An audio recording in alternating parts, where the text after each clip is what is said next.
और अब आपको बता दें कि ओजस्वी पार्टी उत्तर प्रदेश में 150 सीटों पर चुनाव लड़ेगी। इसी के साथ आपको बता दें कि ओजस्वी पार्टी के राष्ट्रीय सचिव यादव ने कहा है कि आसाराम बापू पर और नारायण साईं पर झूठे केस दर्ज किए गए हैं।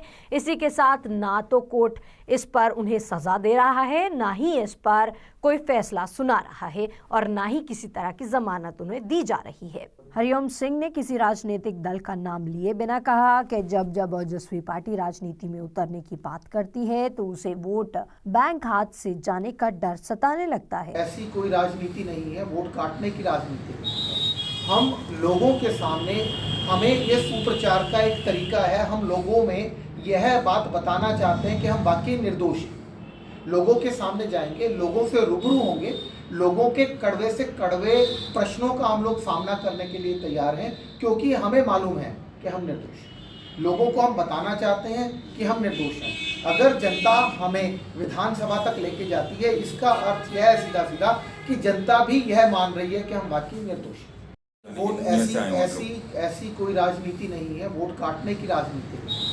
हम लोगों के सामने, हमें ये सुप्रचार का एक तरीका है, हम लोगों में यह बात बताना चाहते हैं कि हम वाकई निर्दोष हैं। लोगों के सामने जाएंगे, लोगों से रूबरू होंगे, लोगों के कड़वे से कड़वे प्रश्नों का हम लोग सामना करने के लिए तैयार हैं, क्योंकि हमें मालूम है कि हम निर्दोष हैं। लोगों को हम बताना चाहते हैं कि हम निर्दोष हैं। अगर जनता हमें विधानसभा तक लेके जाती है, इसका अर्थ यह है सीधा सीधा कि जनता भी यह मान रही है कि हम वाकई निर्दोष हैं। तो क्या अदालत में भरोसा नहीं है, क्योंकि बेल तो मिल नहीं रही है? महोदय, बिल्कुल न्यायालय प्रक्रिया पर भरोसा है। देर सवेर हमें जरूर इंसाफ मिले, इस बात पर हम लोग लगे हो।